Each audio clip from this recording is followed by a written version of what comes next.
first, let's introduce. Bring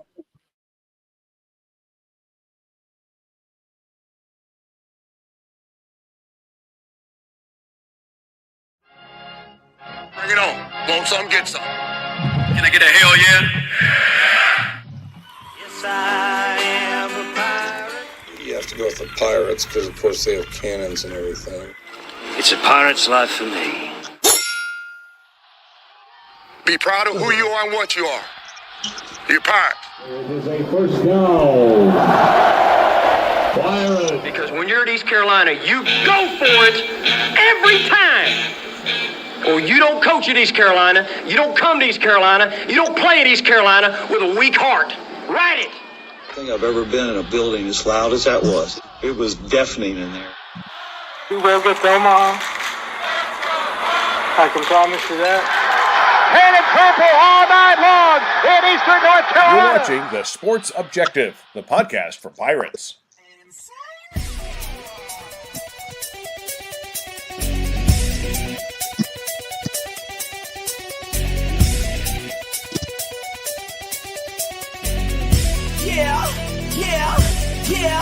Yeah. My heart is purple and gold. I'm a pirate down to my soul. And I don't back down, not at all. Find out when the cannons explode. All right, welcome into the Sports Objective. It's TSO Sunday night, and I've been waiting all day to do this show. We've got a great show, I promise you. Kyle Barber, you always say, I say, great show, but tonight, I promise you, it's going to live up to that standard. And ladies and gentlemen, all the way from LaGrange, it's Kyle from LaGrange Barber. I have to make sure I get his gimmick right.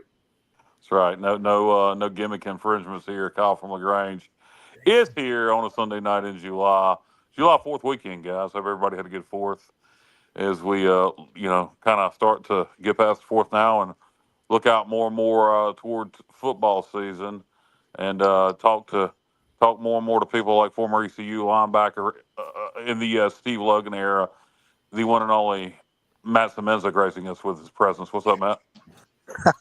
What's going on, guys? How you doing? Definitely getting the itch. I don't want to rush summer away too fast because, Steven knows, once camp hits, it's football season all the way. But I did pick up my my edition of Phil Steele earlier this week, and I was sitting at the pool kind of reading up, getting ready for the season, and, definitely starting to get the itch a little bit. All right, and welcome in Matt Semenza, the best Knicks fan I know, by the way, ladies and gentlemen. One of these days, the best arena and the best market for basketball, they're going to have a world championship, I guarantee. And I'm going to take Stevie Fly from the block. We're playing Hollywood Squares. What's up, sir? What's up, buddy? How's everybody doing? That is the head coach. That is the head coach of Northeast Academy, Stevie Fly. Yep. Yes, and he's gearing up. And he is. He's what? He's what, Dave? Leave me hanging. I want to know what I am. He is a part of the KISS Army. He's a head football coach. He's a huge East Carolina fan and obviously a super fan and well knowledgeable.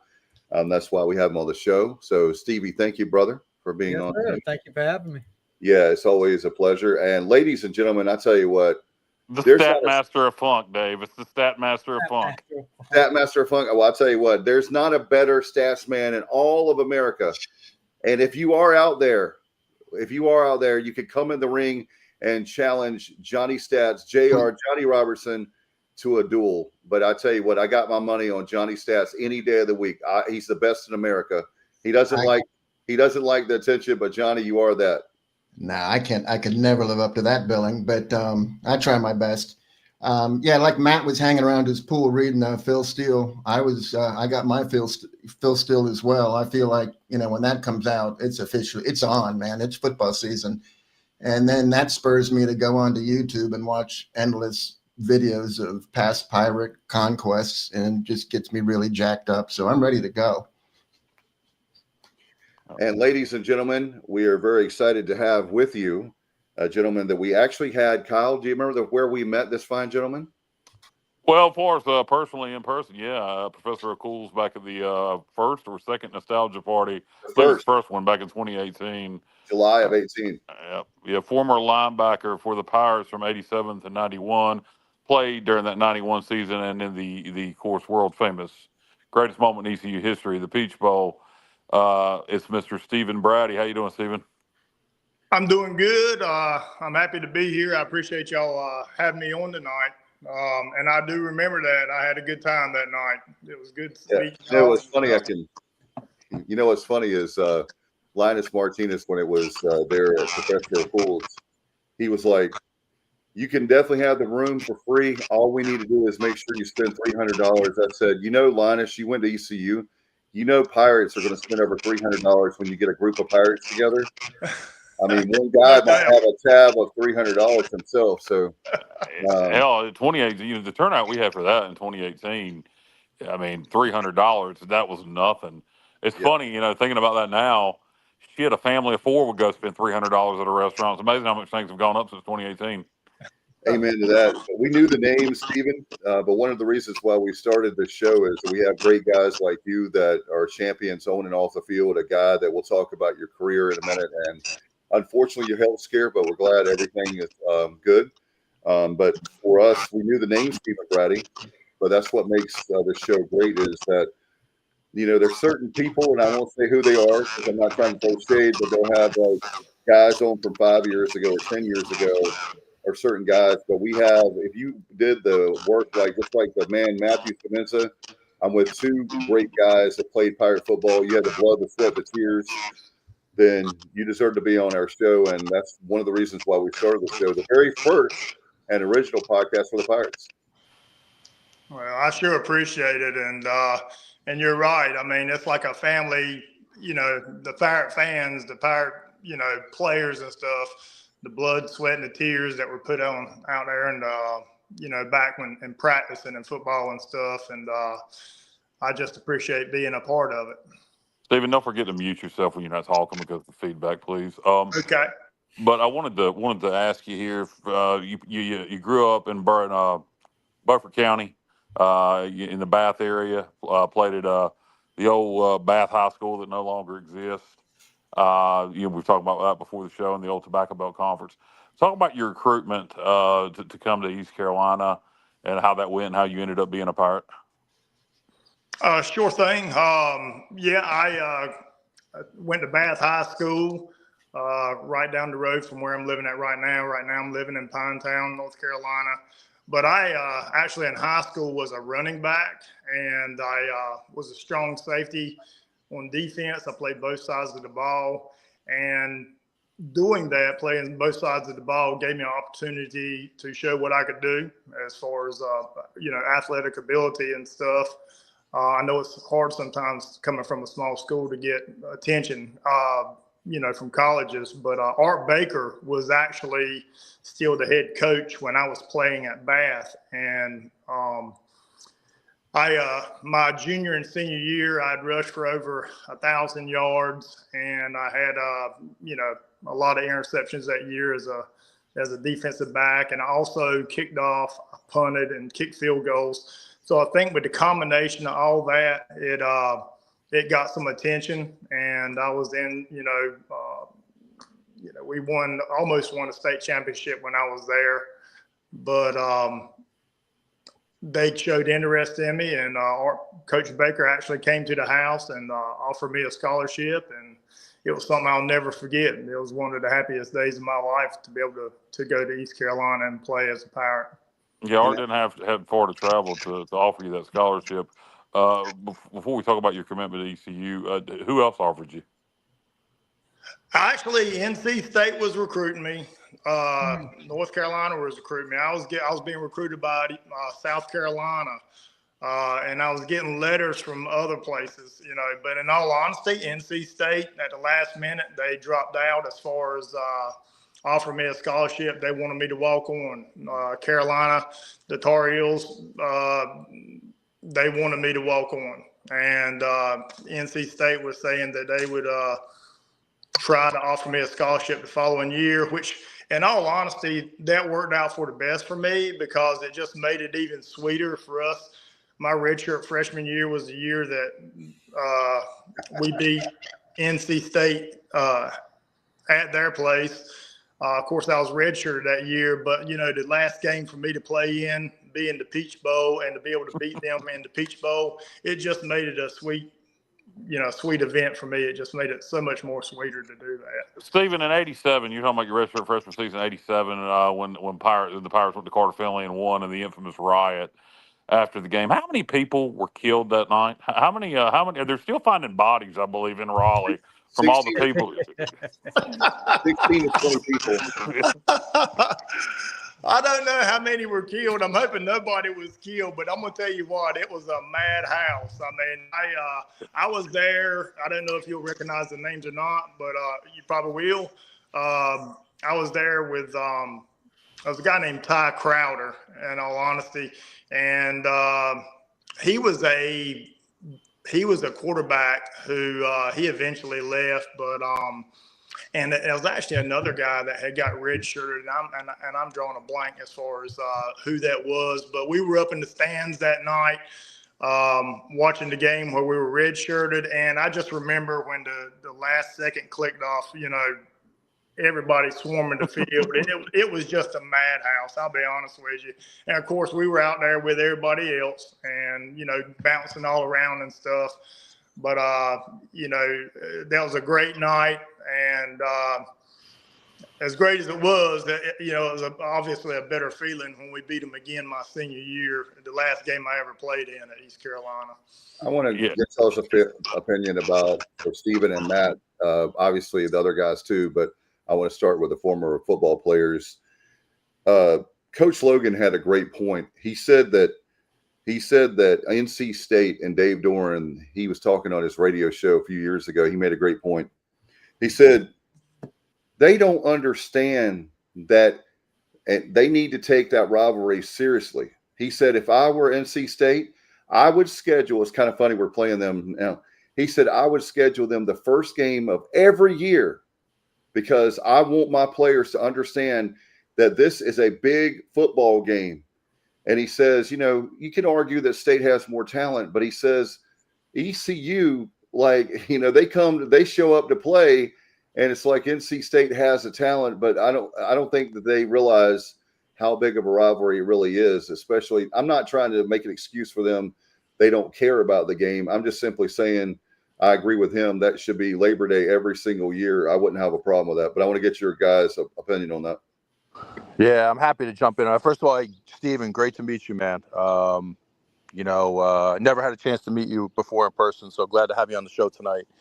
And, Dave, I agree that we should be playing every year. We should be able to rotate at the very least in-state schools. So you might play Wake one year, the next year you play UNC, the next year you play State, so on and so forth. And I think that would keep ECU fans very happy. I think it would be a great thing for the state of North Carolina. Ticket sales, concessions, all those things. We know that in-state rivalries are that's the biggest thing in college football when you can get a great in-state rivalry going. So really good for all the schools. And I would love to see some sort of a rotation like that. And, to your point about NC State not taking it seriously, I've always felt that, that's sort of a cop out for them. They feel like they're the big brother, and that's kind of their way of, looking down on ECU. And that's what makes it so sweet when we take it to them like we did in the bowl game last year. And on Sports Center, kind of make them eat it, right? So I love playing those guys, and hopefully the state of North Carolina can make that. I know they tried to sort of mandate that. Hopefully that's something they can get done in the future. Stephen, it was funny to me, and Kyle can chime in, and Johnny and Stevie, but to me, when Rajay Harris is running that ball, and I'm looking for a penalty, I said they're going to throw a penalty. They're going to throw a yellow flag, and I looked around, and I'm not seeing anything. I was like, oh wow, and then I look and I see Matt jumping up and down, and you see Bubba. They made SportsCenter. I mean, not many people you could say made the SportsCenter highlights, and Bubba and Matt did. So that was like to me, Bubba was trying to get ready to like bear hug Rajay. But that was that was like the tearing down the goalpost for me. The exclamation point is see two of my friends there at the end zone jumping up and down and celebrating. Yeah, and I'll just I know I don't want to, like, I think I said this last week or 2 weeks ago when we were on the show too, and I don't want to like repeat myself, but my favorite memory about that play was from the angle we were standing in the end zone when Rajay broke free down the left sideline. I said I could see it open up, and I'm like, he's going to take this to the house, and I started hitting Bubba, and and you could just see it open up, and he creased him, and then he made that cut back around midfield, and it was just a matter of if he could outrun them. But he did it, man, and that was a great memory. Steven, we'll circle back around to the Peach Bowl and that '91 season, the games leading up to the Peach Bowl. But just you talking about that rivalry with NC State. You know, you were a part of it. Your redshirt freshman year from the stands. You obviously played it in the Peach Bowl. You know, how is it watching it now as an alum, as a former player? You know, how proud were you for the bowl win in the Military Bowl? Seeing Rajay do that, and were you in Annapolis or were you watching it on TV? I was watching it on TV. I could not make it to the game, but I was watching it. And you were talking about that run when he was going down the sidelines and broke it, because I was already fired up. I was just about wore out, where I had jumped up so many times, you know, just with the, you know, just the excitement of the game and some of the calls that were made towards the end where things wasn't looking so good. And when he broke free, I think I was step for step with him. Because I came right up off the couch when he took off down the sidelines. And I was thinking the same thing. I said, he's going to take this thing the whole way. And I kept looking for flags, just like you said. But I get just as excited now. I mean, obviously, yeah, when you're out there playing on the field and stuff, it takes on a whole different level. But now that it went, like, if I'm at the games and I'm up in the stands and stuff, and especially if we're playing NC State, you know, that emotion still comes out of me. And it's just, I was so proud of the Pirates, and it was just such a good feeling after how the season started early on and how things were looking and the way the season turned around and to end up winning that bowl game and beating NC State. It was just a thrill for me. Yeah, it was good. I was just going to say, Stephen, in hindsight for NC State, they probably should have given you a scholarship, but I'm glad they didn't.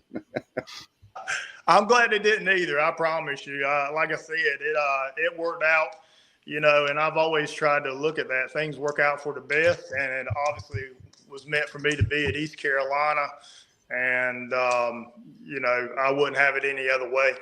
Let's look back at that '91 season, Stephen. So obviously, you know, you 87. You know, Art Baker gets fired in '88. You got Bill Lewis coming in '89. The '90 season, you know, '89-90, around 500 football teams, just below 500. Then '91 hits. Lot of buzz. You know, people say in the preseason and in the fall camp. I've heard talked to other former players on that '91 team that y'all knew you were going to be good. You know, you just felt different. So first, before we even get into each game, we're not going to break down each and every single game. But first, talk about the fall camp that year. I've heard other people say, as I just mentioned, that were part of that team, that you knew you were going to be good, that you could just tell things were different. How good did you think you guys were going to be going into that season? I mean, you hit it right on the nose. My junior year, you could feel it. You could tell that we were going to be good. We had a lot of talent on that team, especially, you know, my senior year, that senior class. And we had some great underclassmen. Obviously, we had some great underclassmen as well. But the senior class, I just felt so close to those guys. We actually, and I'm sure y'all remember this, we played Georgia my junior year at their homecoming between the hedges at Georgia. And we lost that game by 4 points. We were so close to beating them at their homecoming, you know, and every game we went into, my senior year, it's like we had that confidence. We had no doubt that we were going to win. And you're talking about the preseason and going into the practices and stuff going into that season. You honestly could tell. I think we had that confidence that we were going to be good. We knew we had the talent. And as far as that season goes, I know I might be jumping ahead a little bit to some of the other things you wanted to talk about. But we had a bond, that team did. We never, if we got behind in the game, we never got flustered. It's like we knew as long as we kept playing hard and we were in, great condition. Coach Connors was our strength coach and our conditioning coach, and we felt like we were going to outplay everybody. And it's a 4-quarter game, and that was our big thing was, the fourth quarter, we're still going to be there. We're still going to be coming at you, and we're going to make something good happen. And I could look at the man beside me on each side of me, and I knew they were going to be playing just as hard as I was. And that was just a big key to that team. And, of course, again, we had a lot of talent on that team, and it just worked out just like we thought it was going to. Pirates lose once in 91, was the first game of the year. The ability to come back and play in the fourth quarter, was shown in game one despite the loss to Illinois. That horrible unnecessary or excessive celebration penalty. Yeah. Which is really not even called anymore, thank God. It's still in the rule books, very seldom called. Take us to Champaign, Illinois, a place that I know well. And talk about that game, the only time you would experience losing in the 91 season. You're exactly right. I mean, that was our first experience with coming from behind and going into the fourth quarter and having a chance to win the ball game. And I was actually on that onside kick that took place when we had the penalty called on us. And well, damn it, why'd you celebrate so hard? I go back. I've got it recorded somewhere, and I've gone back a few times and looked at it. And it was the craziest call. Of course, I think they went on ABC the next day or maybe the following weekend, and they actually admitted it was a bad call. The officials, it was admitted that it was just a horrible call, and it cost us the game. And, and I literally just jumped up and down, hugging people's necks, giving high five. I didn't see anybody taunting another player, getting in anybody's faces. And that could have put us in, instead of, looking at 1st and 10, it put us looking at 1st and 25, something like that. And that was a difference maker. We could have possibly won that game. There ain't no telling what kind of bowl game we'd have been looking at. Yes. So, looking ahead, we won't break down each and every game of the 91 season. There is one I want to ask you about before we talk about the important ones, the Pitts, the Syracuses, the Peach Bowl, Virginia Tech, et cetera. At UCF.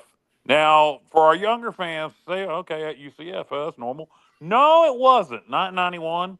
They were a 1AA program, and for some reason we played them in the Citrus Bowl in Florida during the regular season as they were a 1AA program at the time. What do you remember about that trip? And obviously, that was Dave Hart or whoever the AD was probably before him that scheduled that game. Was there any? What was the talk going into?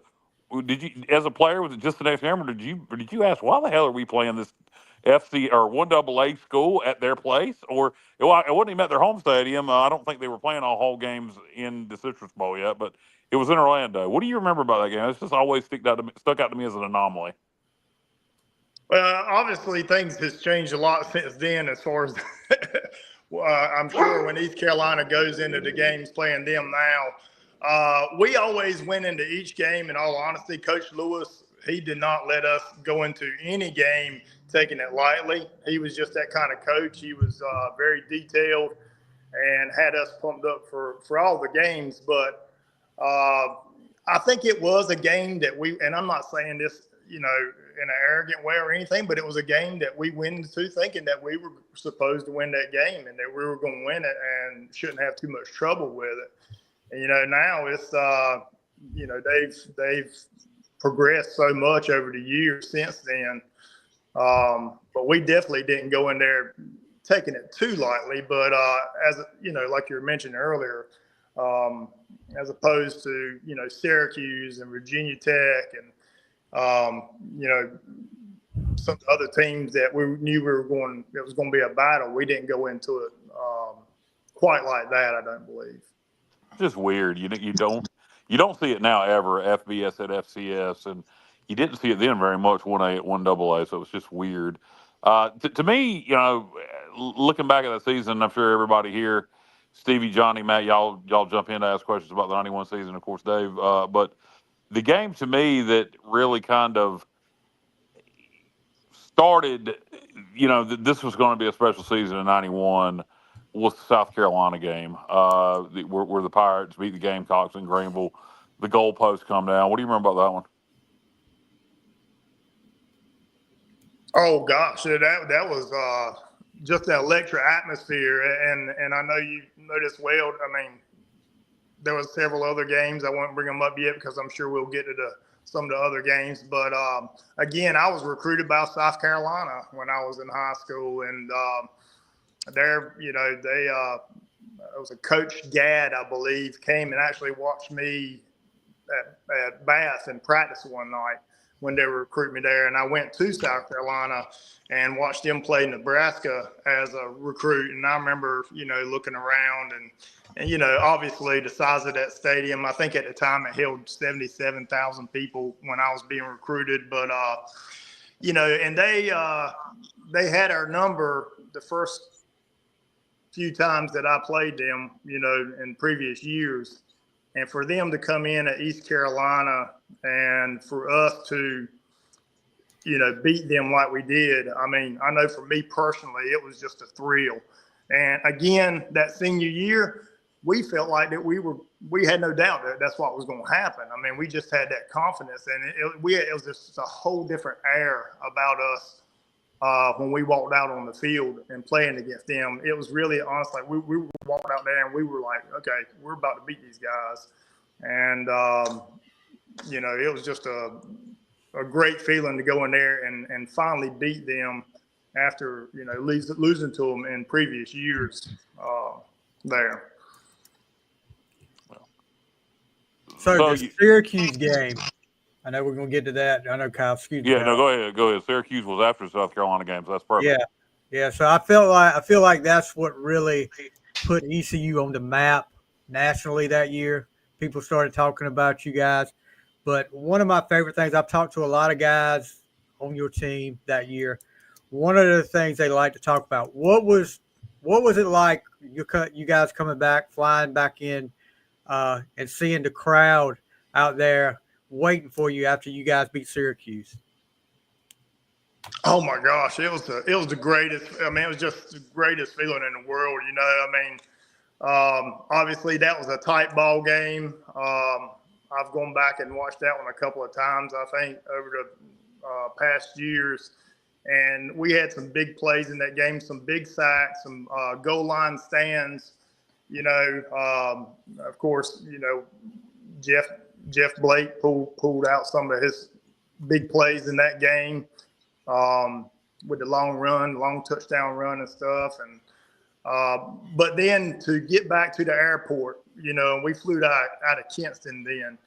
And when we got back to the airport, to have all those fans there, cheering us on and stuff, it was just the greatest feeling. I mean, it's all like a dream. I mean, it was a dream come true for me. And I remember hugging so many people. It was just amazing. It was such a good feeling to have the fans and knowing that we had that much support and to get that big win. Well, that's pretty much where the We Believe movement started, I think, was after that win. Dave, you might want to bring up, I think there's a guy up here commenting for Stephen up here, if you want to bring up that Kenny Curlin's comments. Is Dave still there? Yeah, well, Stevie, just go ahead and read the comment. Kenny Curlins has said, "Hey, Stephen, a.k.a. Puddin'. I always love seeing one of our local guys play at East Carolina. I still want to see the tape of the Peach Bowl celebration." Oh yeah, I know Kenny. We go way back, and actually after the Peach Bowl and all the madness after the game, after we won, when everybody was rushing the field. I remember, you're tired from playing already and stuff, but I remember hugging so many people's necks and stuff. And I remember Brian Bailey, he interviewed me briefly, and right after he interviewed me, I turned around and there stands Kenny Curlins, and we just look at each other, and it was like we were both so pumped up and hugged each other's necks and stuff. But yeah, Kenny's a good guy, and he is a huge East Carolina fan, that's for sure. Steven, is there secret footage? Is there secret footage of the locker room That's celebration? what I'm wondering about. He said he still wanted to see the video. Of the celebration in the locker room? Kenny said something about, what was his comment? I still want to see the tape of the Peach Bowl celebration. He might be talking about what I just mentioned. When I was being interviewed, and right after I turned around and, I made my comment, and I turned around and there was Kenny. So that might be what he's talking about when we were celebrating on the field and hugged each other's necks and stuff, because he's on camera too. And I do have that somewhere. I'll try to look it up and send it to him when I can get my hands on it. Yeah, and we'll go ahead and talk about the Peach Bowl since we're on, and then we'll circle back around to some other games. But Peach Bowl, obviously, you talk about the celebration. We get the invite after the Virginia Tech game. That was the rumors going in. It was going to be the Peach Bowl. But, speculation that if we didn't beat Virginia Tech, it could be Independence Bowl, something lesser. Of course, beat Virginia Tech last game of the regular season, or actually beat Virginia Tech, then have one more game against Cincinnati that we have to take care of. But Peach Bowl invitation already came after the win over Virginia Tech. So you find out the opponent's going to be a top 25 NC State team. You got 10-1 against East Carolina against 9-2 NC State. The stage is set in Atlanta. How fired up were you going into that game, and just the team in general? And just what do you remember about the atmosphere and the build up in Greenville for that game? In all honesty, it's hard to describe. I mean, we were just, first of all, to know that we were going to be playing NC State. Obviously, every last one of us were pumped up about that because, like you were mentioning earlier, and I don't know as far as every last player on the NC State team. I just know, looking back at it now after the Peach Bowl, watching some of the interviews of some of the NC State players, the ESPN when they were doing their interviews. I think Billy Ray Haynes. Billy Ray Haynes, yeah. And he honestly was pretty cocky. He made some comments on his interview, and we had got some. Coach Lewis was good about motivating us, and he would use anything he could as far as some of the comments being made by the NC State players, and the fact that they thought they were going to go in and just basically take care of business with no problem. We went in there with a big old chip on our shoulder, and rightly so. And again, we felt like we were going to win the game. We went in there thinking, hey, we've had this good season. We were confident, but it was just sweet knowing that we were going to play NC State out of all the teams that we could have played, and it was like a backyard brawl. I know people we talk about that all the time, and it really was. I mean, the atmosphere. I was so fired up when I went to the game. In the first quarter, I went down on a kickoff, and I about got kicked out of the game in the first quarter because there was one of the state players who started yanking. The tackle had been made, and everybody's piled up, and one of the state guys is in there yanking in, and starts pulling on me, and I jump up and get in his face, and I'm ready to go, and the referee gets in between us and breaks it up, and he goes to the sidelines, and Coach Slowick was my position coach, outside linebacker, and he come over there and he told me, he said, Coach, this is a warning, number 48. If he has another incident like that, he's gone.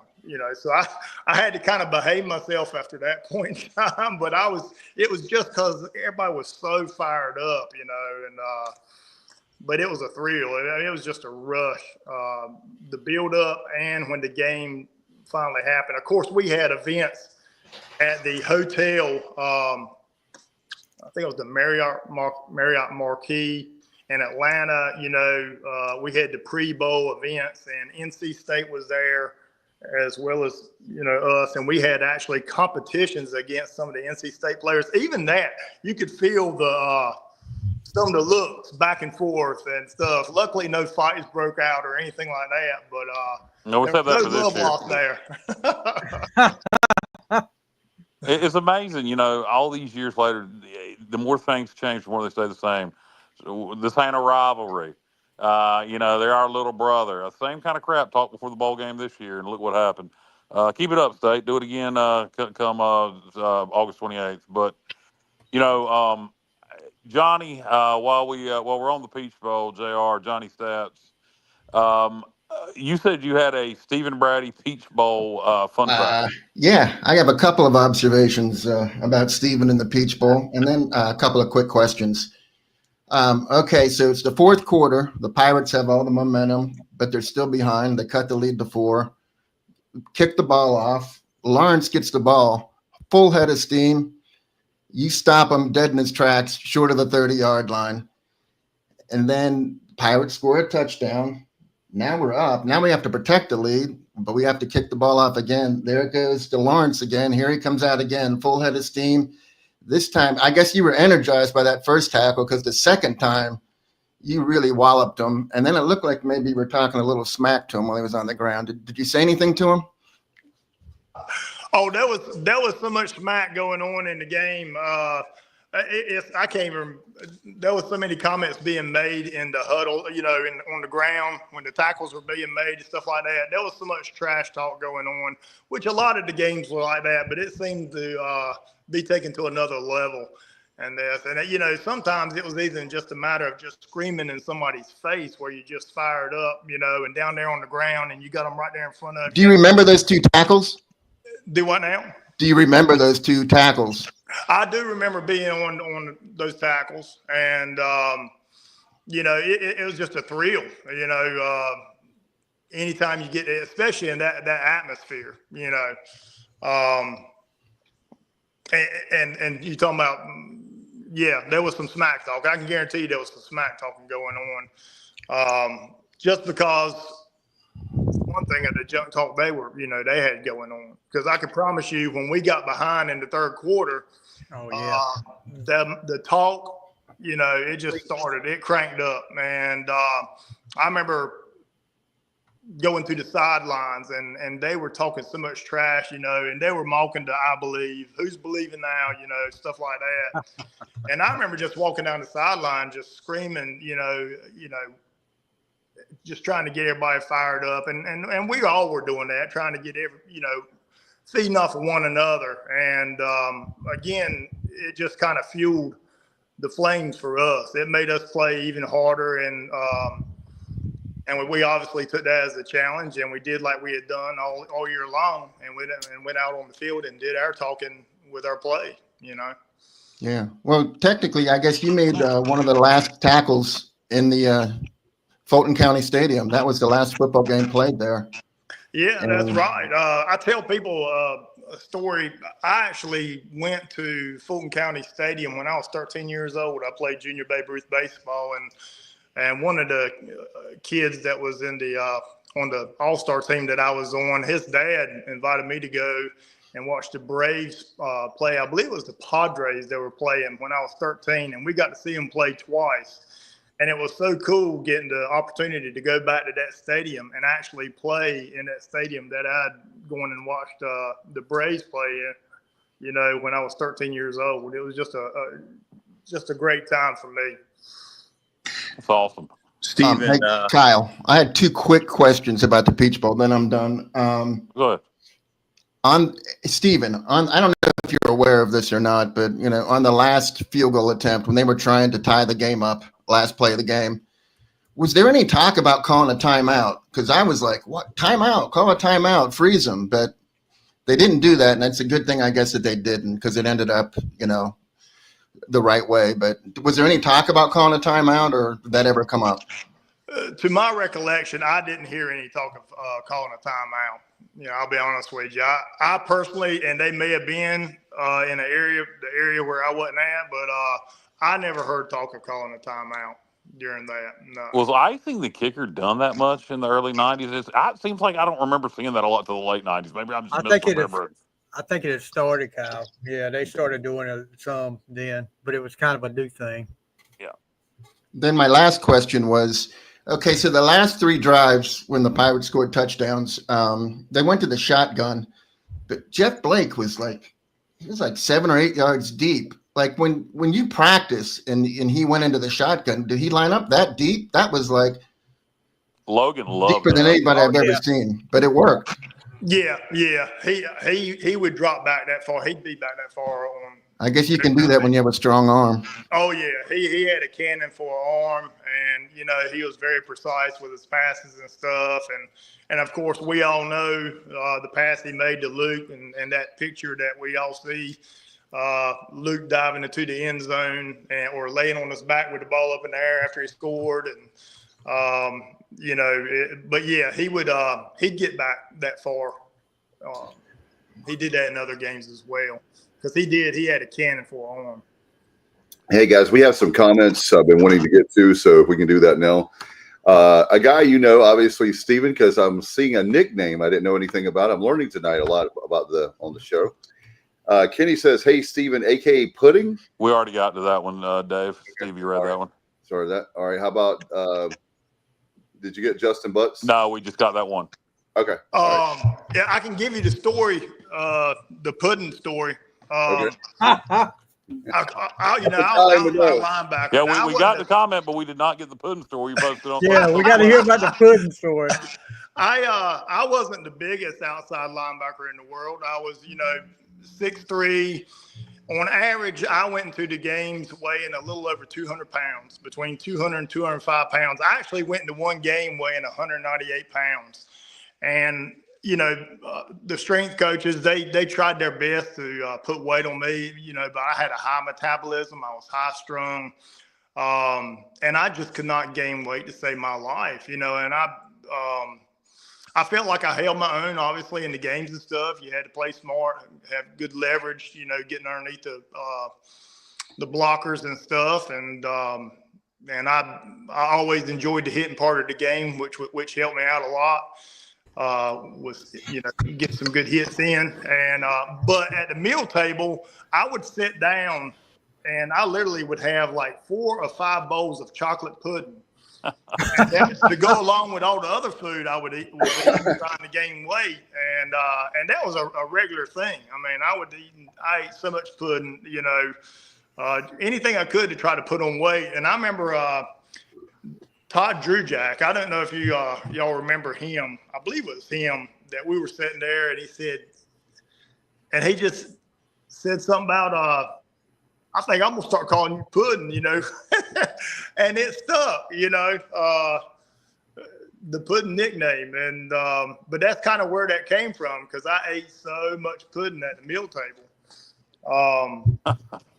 So that's where that came from. And not everybody, but there was a small group that all of us used to hang out and stuff, and that's usually where that came from. That knew that. But that's the backstory on that nickname. They also call Stevie Fly Pudding, but it's a story involving him and Bill Cosby from the '80s. I don't want to get into it. Oh wow, you're so funny, Kyle. Matt's got a question for you, Steven. Steven, it's funny. Like when I think back to my time at ECU playing football, one of the first things I think about, like I don't always think about the games. I think about summer workouts, being in the heat, Coach Connors, you're running the stadium, and there were a lot of things that went on during those times that you couldn't do in this day and age, 3-a-days. And I mean, we had it pretty rough back then in terms of camp.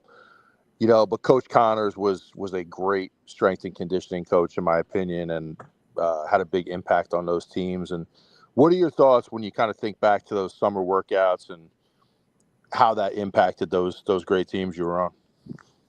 Well, you hit the nail on the head. Coach Connors he was just awesome. Obviously, he was tough. You know, he went in there with attitude, and I told him to be on, because he had me on his show a few years ago when you know, I'd been dealing with cancer, and we talked about it a little bit, but I loved his attitude. And, you know, my roommate was Kim Burnett in college, and me and him kind of had the same personalities. He was from the country up in the western part of the state. I was from the country down this way. But we both, you know, I think we both knew when we got out on the field, we were going to go and give 110%. And Coach Connors was that kind of coach. And you're right. When you got there in practice now, I'm going to be honest with you, there are some days, especially during tour days, I literally started seeing things almost. It was when it was so hot and that full humidity, you know, and especially the first few days, you're just getting all the pads on, and you got that helmet on, and it feels like a vice on your head, and you're trying to get used to it again. It was so difficult at times, and it wasn't the funnest thing in the world at the time. But looking back on it, we needed that, and that's one reason why we were so strong going into the fourth quarter. And you're right. There's some things that they probably couldn't get away with nowadays. I mean, honestly, there was some tough times out there. I mean, you know, you get through a practice, and then, you know, you might have to run some gassers or some other type of you know, running. And I remember one day in practice, and this was my senior year. Bernard Carter, you know, he was a defensive end, outside linebacker. You know, he was at the opposite end of me. And I remember we just, at the beginning of practice, and it was that heat, and we had just started going full gear. And we were going through dummies, you know, high steps, you know, sideways and stuff, and sprinting through and everything. And I remember my heart, it felt like it was just about to blow right out of my chest. And I was sitting there thinking, am I the only one feeling like this? You know, and I looked over at him, and we made eye-to-eye contact, and it made me feel so good, because I was like, man, I said, I'm about to die. And he just looked at me and said, me too. It's just, misery loves company. Yeah. And, you know, but we needed that. And, you know, I wouldn't have it any other way looking back on it. Like I said, it was tough, but it was worth it, because in that fourth quarter, it pays off. Because, you know, in the games, and when the games actually happen, they're not going to stop a game because of that. You got to play any kind of weather, any kind of temperatures, rain, whatever. You're going to have to play in it. And that's how we practice, was how we were going to play in the games.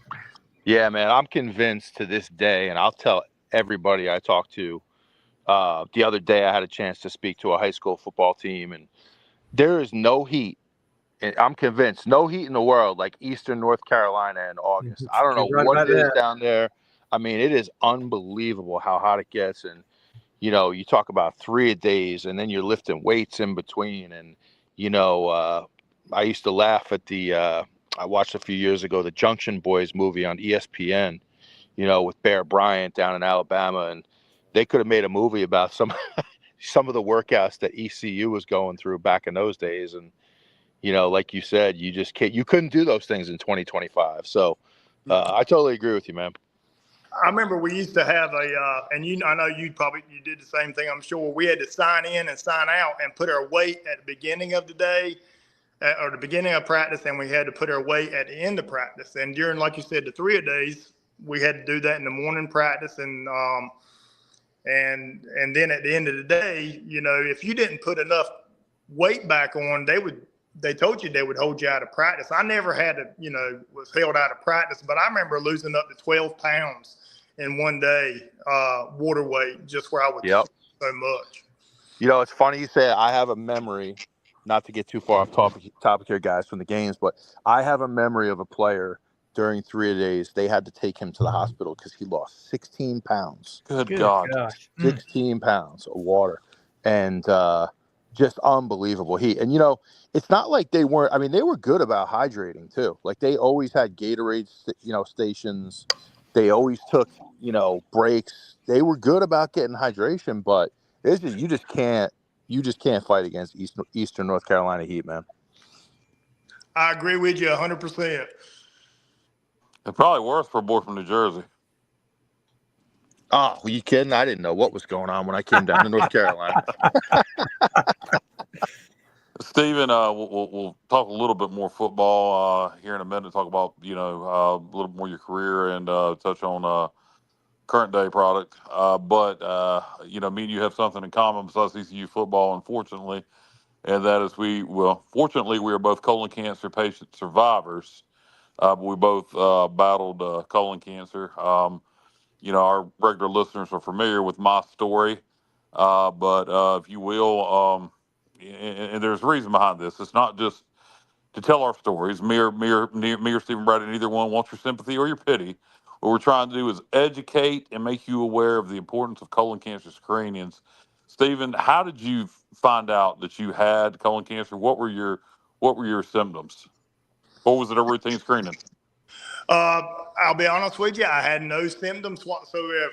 I was 53 years old, and I'll be honest with you, in my mind, I felt like nothing was ever going to happen like that. I was working out, no issues whatsoever. I mean, looking back on it, there was maybe some small things that I might notice when I would go jogging. I felt like there was something maybe bouncing a little bit in my stomach underneath my belly button. It was just a weird sensation every now and then, but it didn't do it all the time, only when I drank a lot of water. But my older brother had gotten his colonoscopy. I think he was 50 years old. And he had some polyps that they found, and they removed them, and there was no problem. So, I figured, well, I'm good. I can give it a little bit more time. But my family and my friends and everybody was like, man, you need to have you gotten a colonoscopy done? And I would always say, no, I'm good. Well, at 53 years old, I finally decided to go. It was June of 2022. And set my appointment up. Me too, Stephen. Yeah, I knew it was in that same time frame.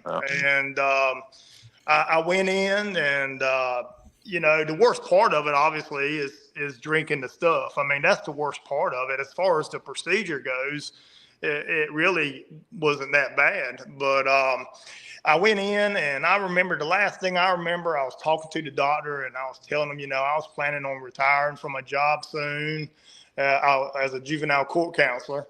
And next thing I know, I'm out. I'm waking up, and I'm in there talking to the nurse, carrying on, joking around, thinking to myself, well, that wasn't that bad. And we're talking about her husband. She was talking about her husband enjoyed fishing, and we were talking about fishing and hunting and stuff, and in there laughing. Next thing I know, the doctor comes in, and he's got this serious look on his face. He sits down. First thing he says is, we got some issues. And, and my whole mood changed, because I could see how serious he was. He said, we found he couldn't even finish the procedure. I mean, he didn't get far along at all. And he found a mass the size of an egg early into the colonoscopy. And, and all these thoughts just started going through my head, poor fella. I started firing off questions at him like, well, do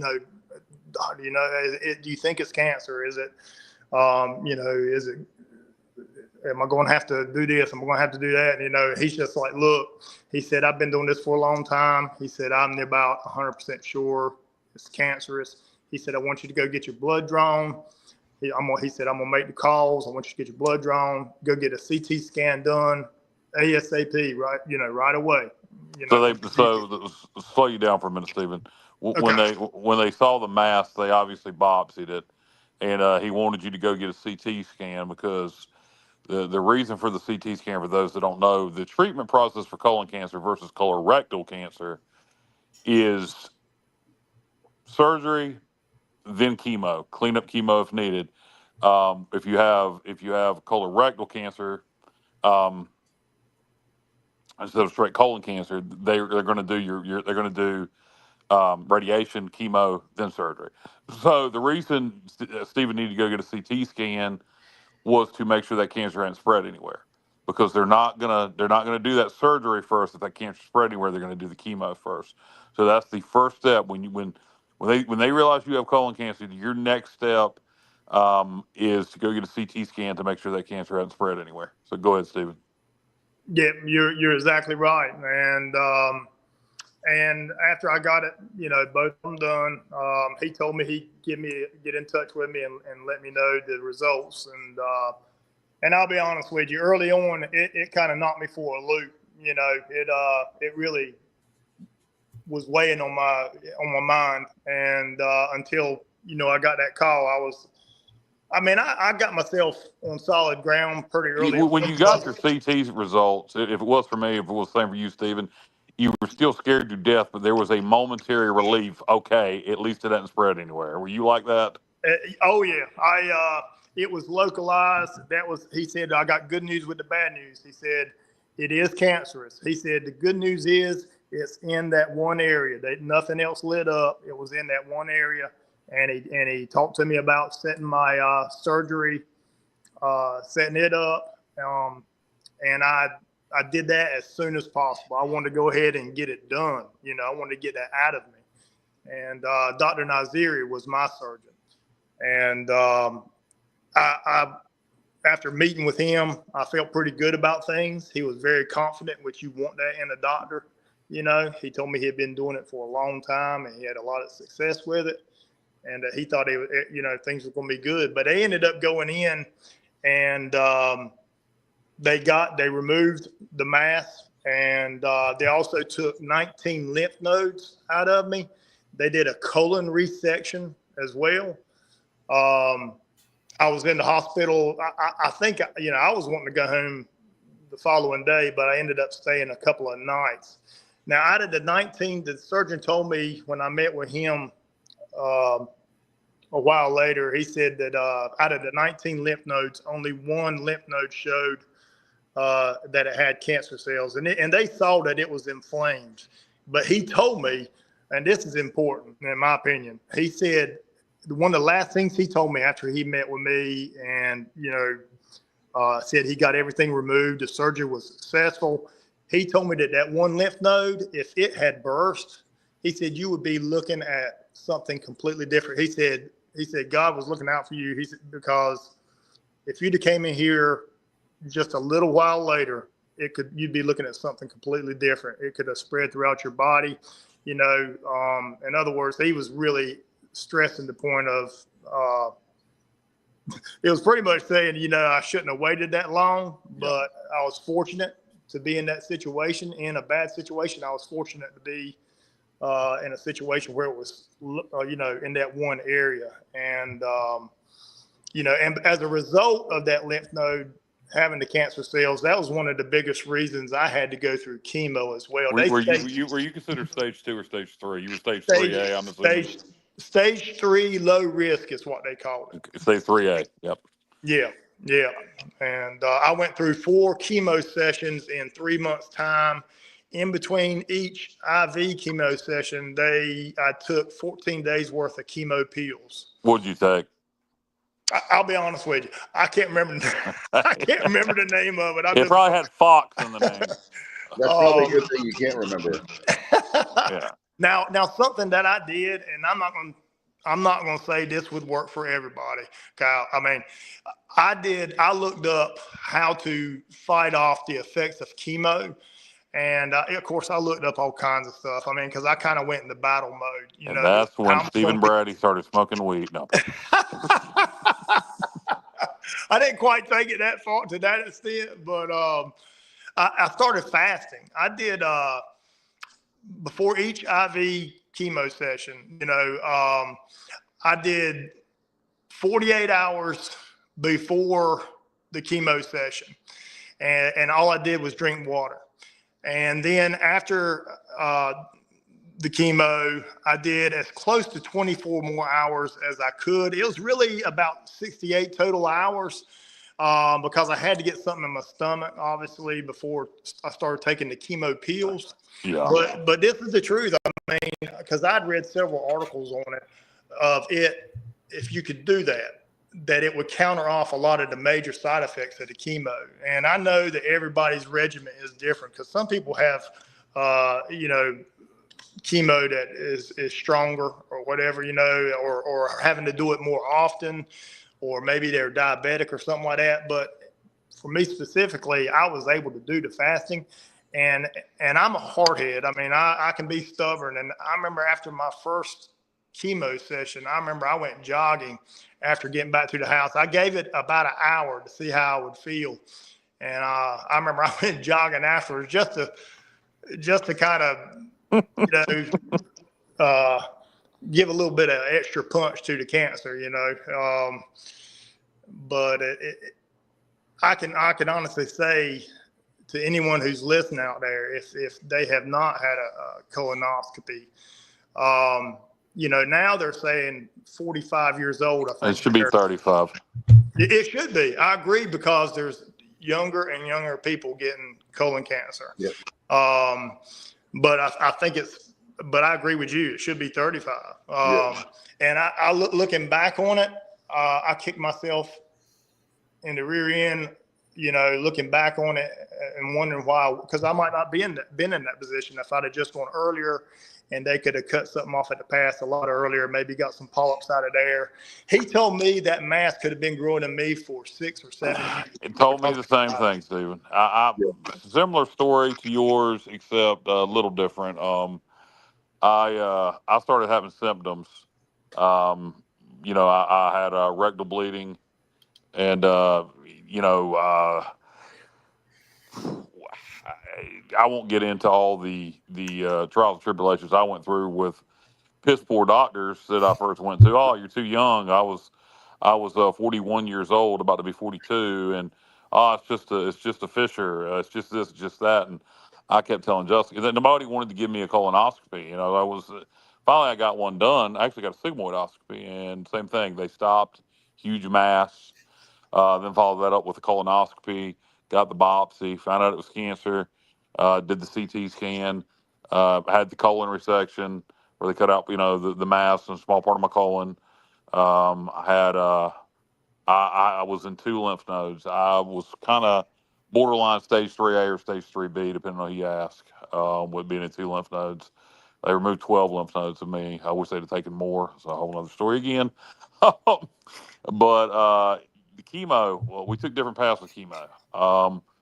I looked at the 2 most effective long-term chemos, and despite all the brutal side effects from Folfox, the neuropathy it gives you, etc., and I wanted to do it old school. I was like, I didn't want pills. I want infusions. I want it straight in my veins. So I did every other week. I'd go get infusions. I'd sit about 4 hours, 4 or 5 hours in the infusion chair. Then I wore a pump home for 48 hours. Brutal. The nausea was brutal. A lot of side effects, no energy. Chemo sucks, but for me, it was more of I felt like I was doing something. It was a mission. We're gonna, after surgery, my results came back with the clear scans. They give you another scan after surgery, and I had did you do the Signatera DNA screenings at all? I'm still doing them, Kyle. Yeah. I've been doing them before I go in and get my regular blood test. About a few weeks before that, they'll. Are you doing them every 3 months or every 6 months? Yeah, it's and to see if it's in your DNA, and they can kind of cut it off at the pass if it. How often are you doing them, Stephen? I believe I've been doing those every 3 months, I believe it is. I quit doing them because I got so sick of the anxiety associated with waiting on results. But I believe I'm going to start back just because, like you said, it is the fastest way to find out if you have it, if something's come back, if there's any, cancer circulating in your DNA. But what Stephen said about the importance of getting a colonoscopy, it's a simple procedure.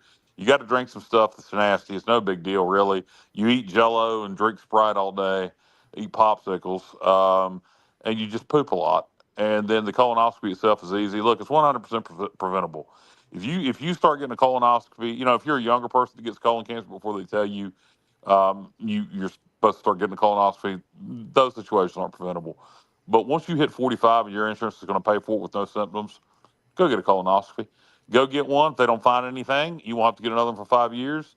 If they find something, they cut it out. You'll have to come back in 1 to 3 years. But As long as they get those polyps out of there, they're not going to turn into cancer. It's 100% preventable. So everybody, please go get your colon cancer screening. And for whatever reason, a lot of people associate this as a man's disease, and it is not. This thing, you think your prostate. This is for women too. Women get colon cancer also. I know a young lady that had it in her 20s. So this is something that both men and women need to take very serious. If you're over 45, your insurance will pay for it routinely. If you're under 45 and you're at risk, if you have a family history, talk to your doctor. They can get insurance to pay for it without any symptoms. And by all means, if you are having any symptoms, if your stomach's cramping a lot, if you have any blood in your stool, obviously, anything like that, go to your doctor and get a colonoscopy. Justin's 35. He says, been having this sharp pain in my lower stomach and a lot of upsets. Go get a colonoscopy, Justin. Go get a colonoscopy. I mean, it's simple. My first symptoms, Justin, were stomach cramps. Looking back at it, then the blood in the stool was the duh. But go ahead, get it done. Go get it done. Don't be scared. Chances are it's not. Chances are it's something else. But if it is, the earlier they catch it, the better off you are. And so yeah, Justin, and for anybody, please, if you're having symptoms, don't wait around. Go get screened, please. Yeah, I had a situation where Kyle knows where, because he asked me when he was going through that, he said, dude, get it done. I said, I've already had it done. I'd had it done in July of 21 because I was under the impression, obviously, the old age of 50, 50 years old. And so what happened was the doctor says, hey, you're 48. He said, you're supposed to have a colonoscopy at 45. I said, I had never been told that. I said, I've been waiting to, 50. But I don't care how old you are, you need to go ahead and get it done because colon cancer is preventable, where if you watch out for it as much as you can. And we have two guys here on the show that have fought hard and battled it, and proud of both of you guys. I know Kyle, being close friends, what he went through, and Stephen, I can only imagine. And that's the thing is that people, here's another thing I hear, by the way, Stephen, I want you to talk about, because I know you work out and everything. No offense, Kyle. But I hear all the time, man, I'm in great shape. Well, Jeff Charles was in great shape. There's a lot of people we can start, and I'm not, God bless him. I miss him a lot. He was a dear friend and a guy I looked up to as far as radio is concerned. But that's the thing. Can you talk about that? The very fact of the person that says I'm in great shape. Here you are running after a chemo treatment. You know what I'm saying? Like, I want people to understand it doesn't matter if you're in great shape or not, is my point. Yeah, you're exactly right. I mean, because I've always, I guess from playing ball and just being used to working out and wanting to stay in pretty good condition. There's been a couple of times I slacked up a little bit, but at that time especially, I was working out regularly, and I've done that pretty much my whole life. And I'd get a little bit slack every now and then, but and overall I ate pretty good, same thing, splurge every now and then. But for the most part, I worked out regularly, jogging, going to the gym, lifting, things like that. And, and in my mind, I just felt like, hey, you think to yourself, well, nothing like that's going to happen to me. I'm good. I feel great. And it doesn't mean that you cannot get colon cancer just because you're in shape. And I'm a fine example of that. And, I've had the opportunity to go and speak at a few other events and during colon cancer awareness month and stuff. And that's one thing I always talk about is that, don't sit there and put it off like I did. And, I've been keeping up with Kyle and his story, and I've been rooting for him as well, because it's not a fun thing to go through. And, don't end up like us and wishing you had gone earlier. Go ahead and get it done. Yeah, and it doesn't end once the surgery's over, or even once the chemo's over. Like he said, he's still getting the Signatera test every 3 months, every 6 months CT scans. Depending on where you are, you might have to go through PAT scans. The anxiety, I don't know how it is for you, Stephen, but for me, the anxiety is brutal. I mean, it is brutal. If you're still doing the Signatera scans, two things. One, the anxiety is probably not as bad for you for two reasons. One, you're still doing those scans, so they're not driving you crazy yet. And then two, if you have those scans, and I don't know if your doctor's told you this, but my oncologist told me those scans, those Signatera scans, are way more accurate than the CT scan. So if you got a clear signatera, your CT is going to be clear. Yeah, and I don't know. Do you ever look at your do you have a my chart where you Yeah, go? I do. If I got an interesting story to tell you about that, but yeah, I do. I never look at that because I made that mistake one time. Oh God, I it went in drives me there and crazy. was going to try to play doctor, and it scared me so bad. Everything I was reading, I was like, "Oh my God, what's that?" I Oh, have a good God. friend, ECU pirate named Dr. John Bream, and whenever I read something in my chart, if I have a question, Bream gets a screenshot immediately, and I said, "John, am I dying? No, calm down. It means X, Y, Z." But quick story. Well, first of all, I go through Physicians East for my CT scans. And I always do them same day results. They do that for oncology patients. So I'll do my CT at like 9 o'clock in the morning, go back at 3 o'clock, get my results. So same day for that.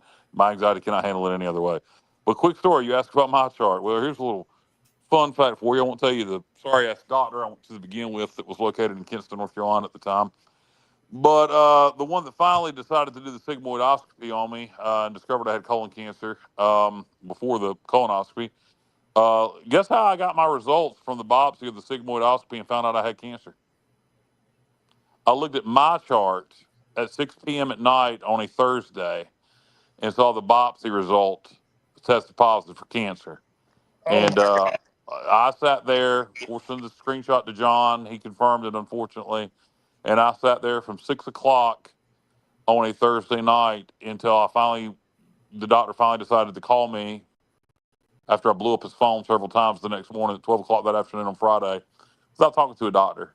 Then it went from there to the CT scans and the process you did. So, yeah, my chart's a great thing, but, when patients' rights and the rights to see your results, stuff needs to be balanced out. When there are things like that where, he knew what he had found and there was test results coming, boy, you need to make sure you're on top of those test results so that patient doesn't see them your phone still works after 6 o'clock. Those results are coming in. So anyway, be careful with my chart. That's a caution I would tell anybody because one, you may not know what you're looking at. Two, you may find out something you don't want to know right then without talking to a doctor. So yeah, be careful with my chart. Stephen, did you have anything else you wanted to talk to about or speak on about the colon cancer situation before we move on? No, I mean, just again, just to stress that, please get it done. I can't stress that enough because you're right. It doesn't end once you have the surgery and even after you get through the chemo. And then the day of my appointment is when it's nerve wracking. When I'm in the waiting room and I'm waiting for the oncologist to come in there and give me the results, that's usually, I tell them not to even bother checking my blood pressure because I'm liable to blow it up because I'm so nervous. Before then, I try not to think about it. I'm about 2 weeks out. I start freaking out.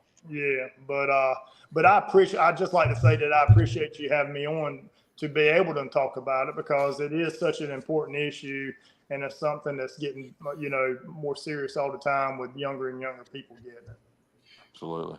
No doubt. And can we talk some more football with you? How much time do you have? A little bit. We're getting ready to wrap it up here in a little bit. Sure. Yeah. We'll talk some. We need to talk a little current day 2025 Pirate football also.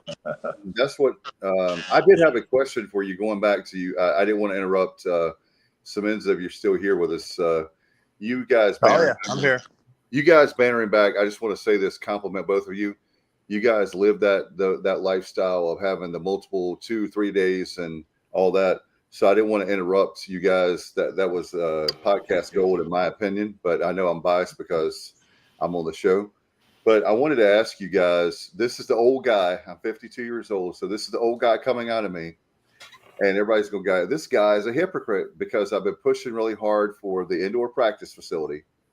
And you guys were talking about the heat. And I know that Montgomery's last year, I'll never forget. I was like, that's the one time I sympathized, I think, with Scotty Moe the most. There was nine, notice I said 9 thunderstorms, 9 days they could not practice outside because of, the rain and all that in Eastern North Carolina and fall camp. So they lost 9 practices as far as, that. Anyway, do you guys think as guys or former Pirates, late 80s, early 90s for you, Stephen, Matt, middle to late 90s. Do you guys think that is it advantage or disadvantage to have where you're practicing outside? You've got that humidity. I know they said they're going to practice still some outside, so that's cool. But just want to get your thoughts. I'm not trying to be that old man, like not on my not on my lawn, but I'm just wondering how y'all feel about the indoor practice facility. I think it's fantastic. I mean, it's hard the season's a grind, and everybody's going to get bumps and bruises. If you can make it through an entire season healthy, you're pretty fortunate, I feel like. And it really is a grind. So having the indoor facility, especially in Eastern North Carolina heat, I mean, Steven just told the story about, a guy losing 12 pounds. And, that's your players need to be healthy for the season. And the indoor, creates an environment where players can stay healthy. They're not going to get grinded down so quickly, especially in fall camp. I mean, that's just the start of the season. So having it's going to be a huge advantage for the program. And then, Dave, like you mentioned, for those days where it's raining and there's lightning and you can't get good quality work in. I mean, we used to go into Minji's and have practices on those days where there was lightning, and it was just a horrible practice. You just can't. It's just hard to run a football practice on a basketball court. And so I think by having it, it's really a good thing for the program, and I think definitely a great thing for the players. Yeah, I definitely think it's a plus having it, and I think it's a kind of a mix. I mean, on those days where you do have lightning and you just don't need to stay out there because you don't want nobody getting killed, getting struck by lightning. And we went into Minji's and practice as well, and we would go through our plays, and it was basically walking through your steps where your responsibility was and things like that. And, it just didn't have the same effect as going wide open, like you needed to, and you didn't have the room that you needed to. And I'm kind of got mixed feelings as far as the heat. I do feel like, and I'm sure you feel the same way, it's you still need to get those practices in with the heat, so you're used to it and you're going to be conditioned to that come game time. But yeah, for those days where I think I remember one time when Coach Baker was still coaching, and I love Coach Baker to death. He was such a good person. But I'll never forget one day, it was one of those just crazy hot days. It was like, almost record breaking type.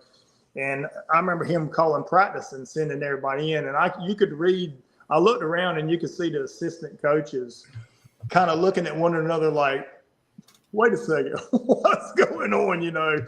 They didn't like that too good. But, that's where it's important to have that indoor facility if you need it. And it's definitely a plus to have that facility there,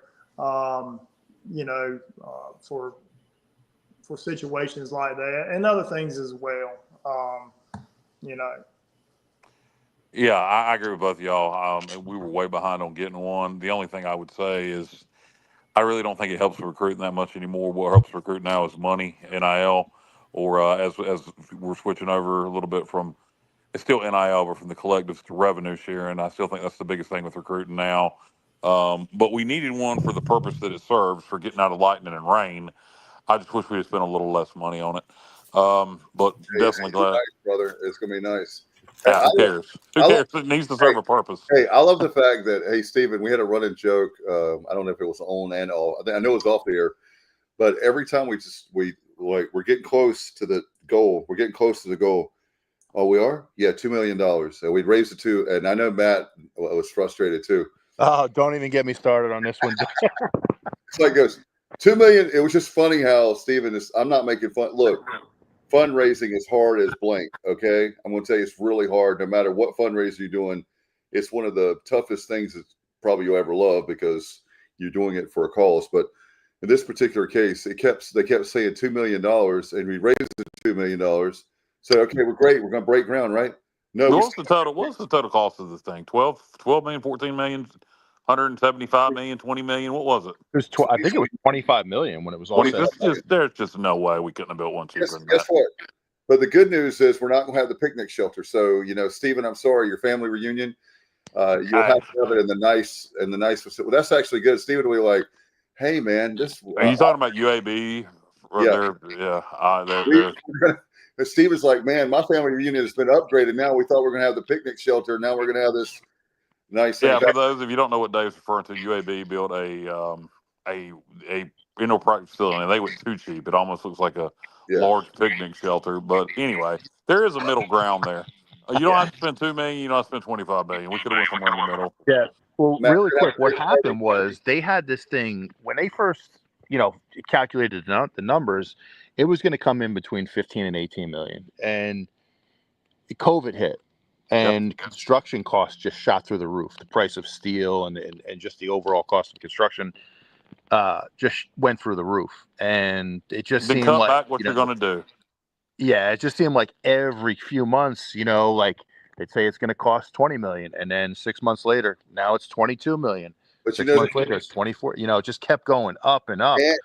But the more you wait, that's the thing. The more you wait, the more the construction costs. And I give Gilbert credit where credit's due and Ryan Robinson. Unlike previous administrations, they actually were smart in raising all the money, where we had previous administrations who they just bet on the family. They just mortgage. They took the pledges rather than have the money in hand. Right. And the previous administration he's referring to is Jeff Comfort. Just so anybody knows, we're not talking about Terry Holland. And a resume builder who's the athletic director of Michigan State. But other than that, if you just Google who that is, I'm not a fan of that person. I have a personal story, which we won't tell on the air. But anyway, Stephen, I want to get your perspective, you guys, for I know Matt, but also now you, Stephen. To me, I've said a million times, I love Blake Harrell. The way that those guys will run, you hear that all the time. It's such a cliche about a coach. They'll run through a brick wall. But I'm telling you guys, if you've been at practice, you've been around the program since Blake Harrell's took over, the attitude, those guys look like they were so nervous to make a mistake under Houston. And I was a Houston fan, but I did notice that. And now with Blake Harrell, they're having a lot of fun. That's why I have optimism, not only about the facilities, having the indoor practice facility, all the stuff we're doing, increasing the money for NIL, but having Blake Harrell and those coaches, man, those guys have really got those guys. I think the word I'm trying to find is the term buy-in. The buy-in has been there since day one, and I'm not saying they're going to have a Peach Bowl kind of year, Stephen, but I do believe we're going to have another winning season and another bowl win. I really do.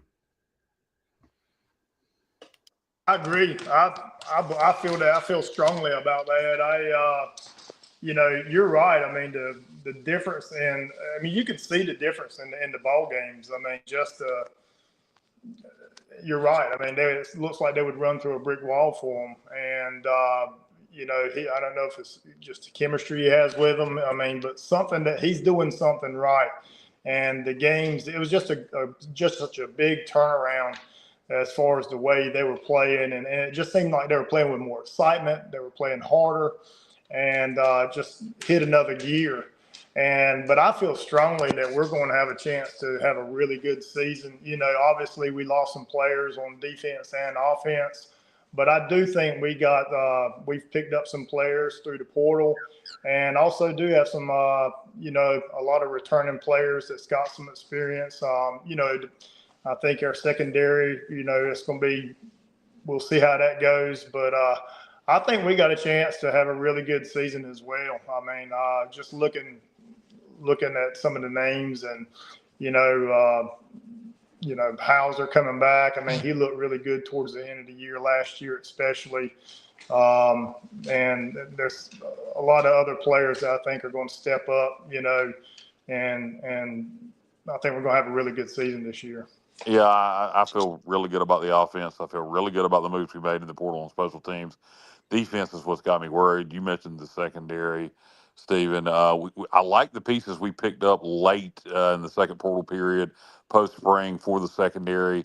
We kind of, did not leave any stone unturned and got some experienced guys back there. But, boy, All those guys are coming in right now. They're here for the summer semester, summer workouts, but have not had an official practice. Obviously, the guys can, coaches can work with the players now during summer, but uh, I think the defense, because of particularly that back end, because of how late so many of those guys are going to get there or are getting here, or they're all here now, but you know what I'm trying to say. I think the secondaries will take a little bit longer to come together. So I expect some high scoring games, particularly early, but I think we could have even a good defense by the end of the year. But we're going to have to win some shootouts early, and we have the ability to do that. I wanted to ask each one of you guys, all five of you, a question about the 2025 Pirate football season as we start to wind this thing down. I want everybody to name a player that you think you're looking forward to taking a huge step, or you think is going to be a big contributor from last year versus this year. I'm going to start with an easy one. Yannick Smith. Yannick's a guy last year as a freshman who came on particularly late in the year. You saw his ability. You saw what he could do. He was one of our best receivers late in the season. He's going to be called upon a lot this year. It's going to be kind of Anthony Smith on one side, Yannick on the other. So Yannick Smith would be the guy I would say that I'm looking forward to having a huge year in year two as a Pirate. Guy, who wants to go next? Matt, who you got? Yeah, Yannick's definitely a good one, Kyle. I mean, the guy I'm really looking at this year is London Montgomery. And, he's a former 4-star recruit that originally went to Penn State as a running back. And you guys know when Penn State gives you a scholarship as a running back, you're a big-time player. You are a big-time talent. I mean, that's the school of Saquon Barkley, Franco Harris, Kurt Warner. The list goes on. And, so he, things didn't work out there for. He had some injuries. Last year, first year in the program, he showed some explosiveness. He showed some burst. You think of the long run at Charlotte. He was also pretty thin, though, and when I saw him in the spring game, it looked to me like he put on 10, 15 pounds of muscle. And you're right, Matt. He's had a great offseason. I'm sorry, I was just going to add to your point. You're spot on. And in fact, by the way, guys, Kenny Curlings, appreciate you being on tonight, Kenny. There in the comment, he said London as well. You're right. I've been hearing good things about him, and also Marlon Gunn Jr. is another one, guys. That's not my guy, but I want to add to yours, Matt. In that running back room, I'm hearing some really good things, guys, about Marlon Gunn Jr. They said that he is 100% is what I'm hearing. Like people are telling me they're inside, like that talk to the coaches, and that Marlon Gunn Jr. watch out for him because he's 100% healthy. I'm going to go with Mike Wright. He's not going to see the field as much as any of those other guys, but he's the athletic ability that guy has. He's going to be on the field, and he's got world-class speed. I feel like he's going to be such a weapon that I wouldn't be surprised if he leads the team in rushing touchdowns. I know that's crazy, but I wouldn't be surprised. I could see it, JR. And for those that are wondering, if you don't follow every little detail of everything, Mike Wright is former. He started at quarterback summit Mississippi State. He started at quarterback summit Vandy. He was at Northwestern as a backup this past year. He is a run-first quarterback that has been brought in as the backup to Hauser, but he will have his own packages, some Wildcat-type packages, to utilize his athletic ability, as JR was talking about. And JR, I agree with you. I would not be surprised if we don't see him a lot in short yardage packages where he could potentially lead the team in touchdowns. Hey, Johnny, also, one of the things I've heard, guys, is that I want to get y'all's opinion. I think we talked about it once before, but I'm hearing that the speed on this team, we've talked about it. I've heard off the air, but then we talked about, I think, on the air. But for those that were not watching or didn't listen to the podcast, literally the speed on this team, and my former coach, Harold Robinson at Williamston High, always said you can't coach speed. And, of course, he was the East Carolina H-Rob. But he said you can't coach speed. But I'm hearing world-class. I don't know if it's that far with world-class speed, but the speed as far as this whole team is a lot better than we usually have. I can add a short comment to that. I was at the FAU baseball game, and Lance Ware and Luke Mullet were hanging out at the tailgate. And, I mean, to their credit, they talked to Tom and I for probably 20, 25 minutes. And I asked both of them, Okay, in your evaluations, what is the most important thing about players when you're looking at them to assign NIL value, to recruit them, to get them out of the portal?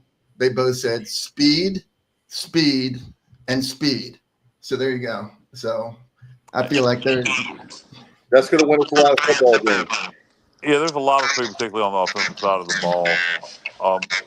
Stephen Braddy, do Yeah. you have a player you're looking forward to seeing his progression? Well, we both mentioned the defensive backfield. We're going to have some guys playing positions I don't think that they've played before, and I think we're going to need somebody to kind of pull them together. And from my understanding, just from last year, Riddle, the safety position, Jamali Riddle. Yeah. I think I said his first name right. I think he's an extremely talented player. I think he had a good, if I'm not mistaken, he had over 60 tackles last year, and I believe 3 interceptions. But I think he's got the ability to do really well. They're going to need somebody to step up and can take control of that defensive backfield. And hopefully, as the year goes on, they'll come together and start making some big plays. Get the early season kinks out. But I think he's got the ability to make some really big plays in the defensive backfield. Yeah, guys. It says he was going to go with the new Pirates cornerback Jordan Lowry of WCU. I was getting ready. Who's that? Okay, Bubba. I was getting ready to bring up Lowerly as a follow up to Braddy's question. Good thinking, Bubba. Yes, the kid was a FCS All American at Western Carolina. I actually remember his performance against NC State last year, so hopefully he matches that again this year. But yes, he is somebody that is going to be dynamic in the secondary. So yeah, I like Bubba's pick there. I was getting ready to bring him up to tag along to what Braddy was saying. So good job, Bubba. Stevie Fly, Yo. do you have somebody? Matt took mine. London Montgomery, Well, come up with somebody else. Well, no, that's the one I wanted, dude. Okay, all right. Well, my bad, Steve. No, you're good, bud. Great minds think alike. Replacing somebody like Raji back in that backfield, that's going to be important. And like Matt said, that Penn State pedigree, when you got that offer from Penn State. Of course, Franco Harris, you guys know I'm a big Steeler fan. Running backs galore at Penn State. That's going to be big to see how that backfield between him and Gunn does. Because Raji, we've had him for all these years, and to have these two guys trying to step in, it's going to be important to see how that running game steps up without Raji there. Another guy they're looking for in the running game is I believe his name's Parker Jenkins. Yeah, Parker Jenkins from Houston. He put up big numbers as a freshman in 23. In 24. No, 23. I'll get my years right here in a minute. And didn't see the field much last year for whatever reason. So if he can get back to freshman form, where I believe he ran for 800 yards as a freshman in Houston, he's another guy that will add a lot to that running back room. Yeah, you know what I really like about those guys is I personally, as a defensive player, what can really mess you up is when you have a change of pace at running back. So, in other words, you have a guy like Marlon Gunn, right, and Jenkins, who are bigger guys who like to pound it in between the tackles, and then if you can hit it outside with your speed guy like a London Montgomery, you can really screw up a defense quick. And I think we have a lot of depth at running back, and I think we have some different types of talent at that position, and I think that's going to be pretty effective. Another player I want to spotlight that I think is going to be a huge difference maker, and I cannot think of his name right now, JR, Stevie, if either one of you has the transfer list in front of you. The transfer kicker from New Hampshire, I repeatedly say he was from Rhode Island on previous episodes, but he transferred here from New Hampshire. He was all Colonial last year as a kicker, made 100% of his extra points, I believe he only missed 3 field goals last year, had several over 40. I think his long last year was 48. You're all conference as a kicker. That transfers at any level. We have our kickers back from last year. We just decided to take a chance and upgrade. And I think with his leg, I believe that he'll make a huge difference when you have a kid that can go out there and consistently make kicks for you over 40. Which we haven't had in a couple of years. We've had some accurate kickers, just not anybody with a big leg. And if he can do what he did at New Hampshire and go kick 40, 45, 48-yard field goals consistently for us, I mean, that gives you a chance in this offense to put points on the board almost every damn time you touch the ball. No doubt. By the way, guys, did you see about the we obviously have talked about the Field Steel magazine about the preseason honors, but what about one of the things I wanted to talk about is the preseason honors for Athlon Sports. Did you guys see that? I did, and I was curious to why ECU chose to promote that. Field Steel also had several guys on the all-conference team, but for whatever reason, ECUPirates.com decided to promote the Athlon all-conference team. We had them. What happened is they had the preseason for Field Steel, and now they've combined it now on an article a couple days ago. On ECUPirates.com. Okay, the title was Athlon to begin with. But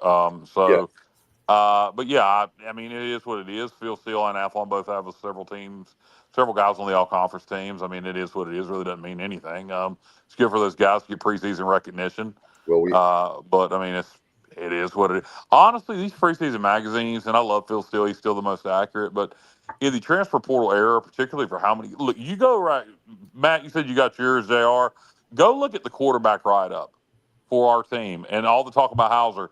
And you can tell Mike Wright came so late. You could tell he didn't have a chance to really factor in Mike Wright into the analytics and his computer system. Because if you look at the quarterback write-up, he writes everything, and then like at the end he tags on, and there'll be some packages for Mike Wright. So it's stuff like that. All these guys coming in so late, I don't really know. Like Athlon came out in May. We didn't have half our freaking roster on defense out of the portal yet. Hey guys, one of the guys. Point was, I don't know how much longer these preseason magazines are going to last in the portal era and really matter. In the preseason, the kickoff luncheon, I guess it was last year, I had a chance to sit with Brock Spalding. He got hurt. He's coming back. Bubba made a great point, by the way, guys. I wanted to he said old but new. Tegan Wilk is coming back on that DB side. Yeah, he'll help in the middle of that defense. So, I mean, I'm just saying, like Kenny, I agree with you here, guys. I want to see how you think. He said we need to average 35 to 38 points a game and defensively hold teams at 25 and less. Defense wins championships. I think. Look, I don't think the defense has. That'll be done. If we can do that, Kenny. That might be a Stephen Braddy year. Yeah, that'd be fantastic. Look, again, Phil Steele, and I don't even know if he was able to factor in guys like Mike Wright. He had his averaging 33 points a game and giving up around 31 on defense. So he's got us winning a lot of shootouts. Hey, if that's what it takes to win games, I'll take it. Just to mention one more player, I know Raheem Craig. Yeah, I think he's going to be strong for us on defense. On coming off the end, I know he was pretty.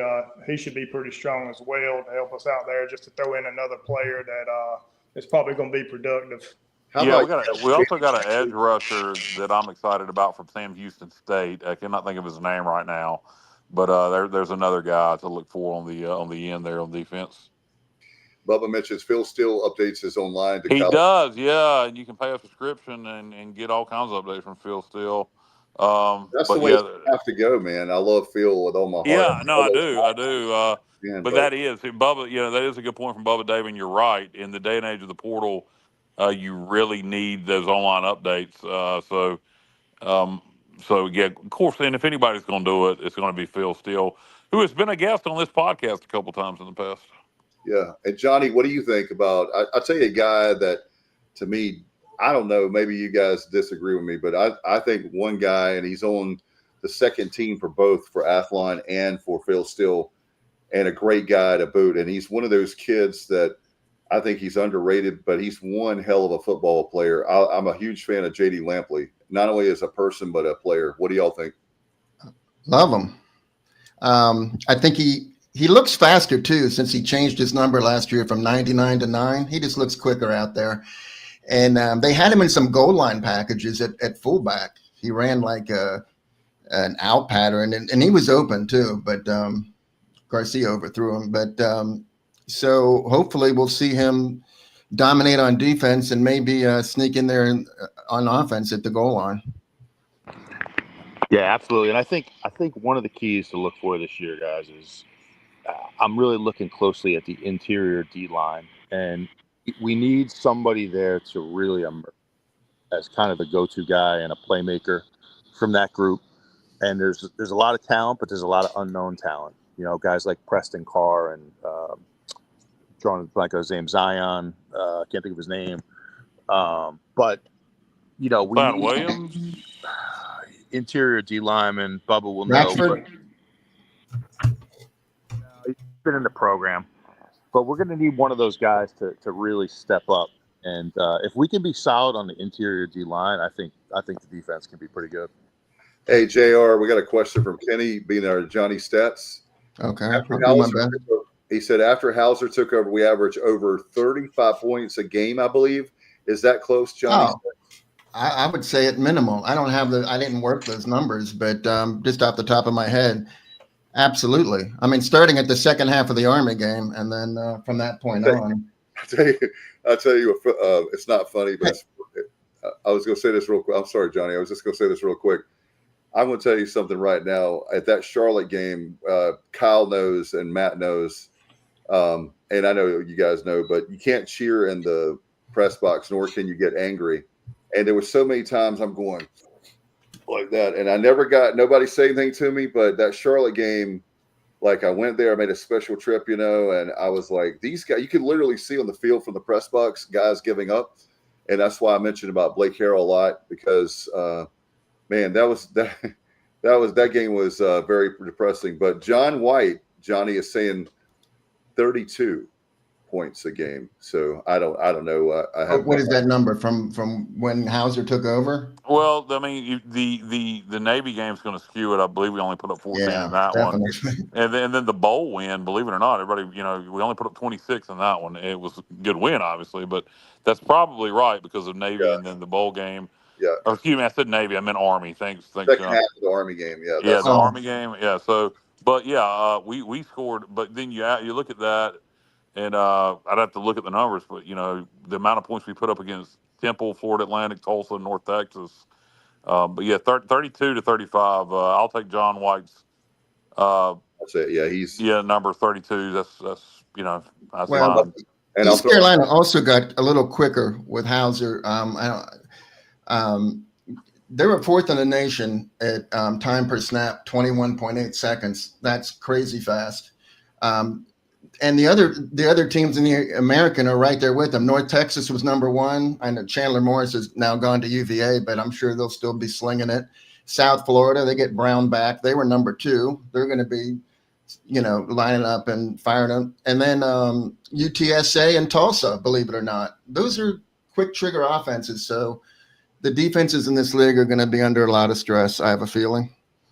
Yeah, so Stephen, that very thing and the rest of the guys, Matt's a linebacker. We got to find a way to definitely play.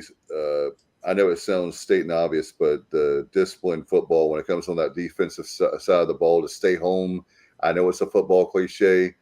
I think that's another thing too with a lot of coaches is that I'm not talking about Blake Harrell, so let me make that very clear. But football coaches in general try. No offense, Stevie.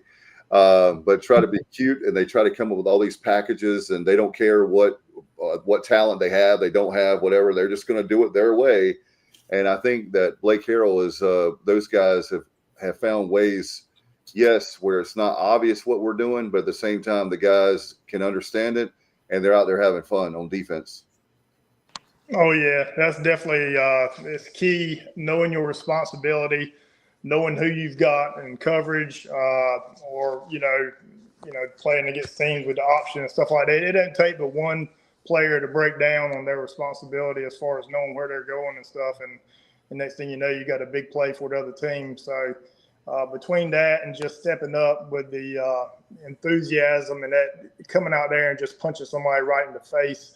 Not literally, but you know what I'm saying. Come out there and just play wide open and hopefully we'll feed off one another. I know we talked earlier about my senior year, with the Peach Bowl, and I mentioned, everybody knowing that the man beside him was going to be playing wide open. I hope we come out in that first game when we play NC State and set the tone. That's going to be big to come out in that game and just pick back up where we left off and just, hit them right in the face right off the get-go and not stop until the end of the game, because I think that's going to be huge, that game, to kind of set the tone. And then we'll have a better idea at that point in time, what we're looking at for sure. Well, and we're going to be able to run the football because of the quarterback we have, and obviously John David Baker being one hell of a offensive coordinator. And Kyle, you guys remember when Rick Smith was on Pirate Radio? He said, I love Rick Smith. He said, well, when you can't run the football and you can't stop the run, then you probably won't win a lot of games. And I'll never forget that. And I think we will be able to run the football. And I still believe in this defense. I think this defense, it doesn't have to be world-class defense. If it's average, we're going to win a lot of football games. So I still think we have the talent, and I think they've done a good job in the portal. Do you guys, Johnny or Matt, anybody have a portal player? I know we mentioned some, but are there some that are like diamonds in the rough that we're not paying attention to? That not to put you on the spot, I know you guys, but you guys have been paying attention to the portal a lot more than most. Is there a guy that you're saying nobody's talking about that guy, and he's a really good player? I think the safety we got from Rice, he was a really good player for them until he got injured. Was consistent starter. And if he gets back to where he was prior to injury, he could be a big piece to our secondary. Brandon keeps mentioning Tyler Johnson from Penn State, the wide receiver. Yeah, that's the guy I've heard good things about. By the way, Bubba's saying 38.2 points per game in the last 6 games, despite 46 in the last 2. There you go. All right, so that's over the last 6 games. Bubba with the hot numbers, over 38 points a game. Good God. There you go. We got more stats people working behind the scenes, on air. I mean, I'm telling you, man, if you want to know about stats, you better listen and watch our podcast. Yeah, two quick points I want to make to answer your question, Dave. Guys from the portal, Jaquez Petaway, transfer slot receiver from Oklahoma. He's a guy that you got to watch out for. He's your classic, slot guy, smaller, quicker. One point about the NC State game, after the bowl game, they had quite a few players on defense, and I want to say 3 guys in their secondary in particular transferred out, hit the portal. So I would test them early and often, and I would just let it fly, man, on offense from the first play, test them deep, sling it around, and see if you can score points. I have a question for both the football players for East Carolina, former players, Stephen and Matt. Something I've talked about a lot, guys, because both of y'all I love the 1990s because that's when I went to school there. I'm not a player, as most of you know, but I have a lot of pride about the 1990s, how great we did. A lot of bowl appearances during that time, a lot of wins over Division I, people that are so-called more talent. However, I would say, do you guys feel like when y'all were playing, we had the chip on the shoulder? Stephen, you talked about how NC State wanted you to be on a walk-on, which is ridiculous if you know anything about Stephen Braddy. But anyway, do you guys feel we have that chip back on the shoulder? Like the bowl game felt like that, but I don't want that to be like just a one-time thing. Like you said, Stephen, I want it to be where you go out there and you set the tone. You go out there and you knock the hell out of them and let them know we're not going to lie down just because you're NC State and you're the Wolfpack and you're playing at Carter Finley.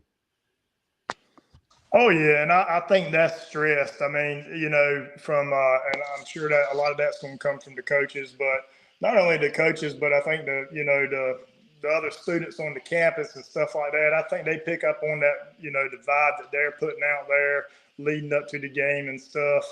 And, some of the local players that you do have, of course, that's always the case. But it did look like that last year, in my opinion. They did go out there with that chip on their shoulder, and and they backed it up with their play. Just to pull out that win, and I'm hoping they'll come out this year with that same attitude, and just again the backyard brawl, and play with just so much intensity and not let up till the end. Bubba has a great point, by the way, guys. Will Dave Dorn have a job on August 29th, the day after the game? That's the question. No, so I'm not. If we beat him again, if we beat him twice in a row, and that is the fourth time he's lost to us, that'll probably be it for old Dave Boring. But hey Matt, do you think with we were talking about the buy-in for these players, but after they got the coach they wanted taking over as interim, you're going to play like hell, right, for that coach because you believe in him, and we won a lot of games. But now that he's the head coach, are you going to still see those guys that were from the last year's team play hard for Blake Harrell? Well, you certainly hope so because they have a lot to play for, and I think you're going to see. I think Blake brings a slightly more modern approach to the program than Mike Houston had. I think he's going to communicate well with the players, and I do think the players are going to play for him. I think you're seeing some of the early impacts in recruiting with Blake Harrell. I like a lot of the recruits some of the verbal commitments we had in the last 30 days. So yeah, I think it's going to be a motivated team and a team that's well coached. All right, I'll tell you what I'm going to do. I'm going to do this. We're almost 2 hours, so let's do a lightning round. Everybody on the panel, what's your thoughts on will they be playing hard or harder for Blake Harrell now that the interim tag is off and it's more than just the bowl game? I think it's going to be the same. I mean, I think you've given the effort, you've bought in. If you haven't transferred out, the guys transferred in. This is their new home. Blake's coaching style isn't going to change, at least I hope, except trying to tell Rajay to go down when he's running the touchdown back. Coach Harrell, please never do that again. Thank God Rajay didn't listen. But I think the buy-in. I think the buy-in will be there. I'm really looking forward to JDB's offense in year 2, and the buy-in will be there. Yeah. All right. By the way, Monica, who is in our Hall of Fame on the Sports Objective, she's one of the best callers on the fifth quarter and one of the best people, period. And glad she's a Pirate. She said, "Great to see you, Stephen." Thank you, Monica, for tuning in tonight, as always. Glad to have. She's smart as all get out. I'm telling you, we've got a lot of great listeners and viewers. But I'm telling you, man, when people call in, sometimes our guys have had too many Pirate beverages or they don't know what they're talking about. Monica is spot on every time. Yeah, she's great. Oh, by the way, I got to put this up here.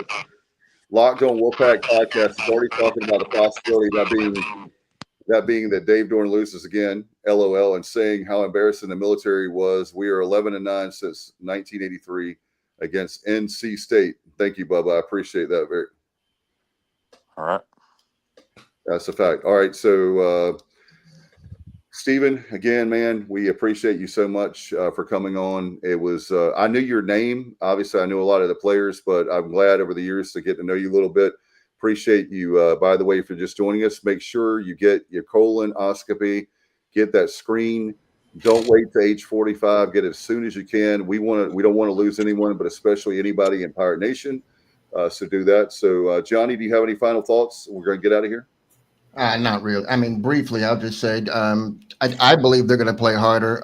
This is the first real recruiting class, for Blake. And these recruits, what they're saying after they sign is like, I felt like I'm in a family now. I'm part of a family. I've never felt so welcome. This is home.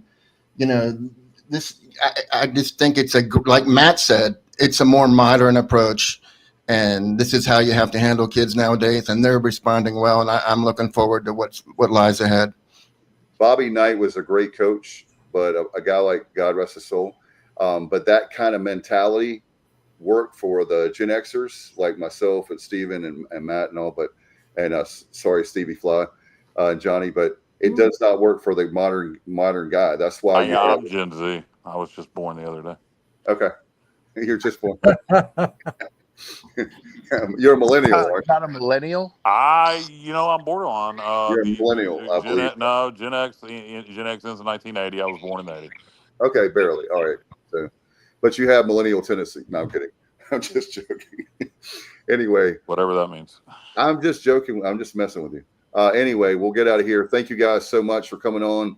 Johnny, Kyle, Stevie, and Steven, you could come on anytime. Love to have you. Thank you for having me on tonight. I really enjoyed it. Yeah, I've been waiting for this podcast all weekend, all day. It felt like it was going to be forever for 8 p.m. Stevie Fly, Matt, brother, appreciate you so much. And hopefully we can get Matt Semenza down to a football game this year. I hope we can and hang out. BYU, I'll be there. All right, cool. All right, guys, we'll get out of here. Thanks so much for everyone. It's getting closer and closer to one of our favorite times of the year, the fall for Pirate football. And I'm telling you guys, we've got a lot of cool stuff to talk about. We'll keep it to another day. A lot of great shows midweek this year. A lot of great changes coming up for the good. And we'll talk about that at a later date. Until we see you next time, as always, have a great week, everybody, and go Pirates.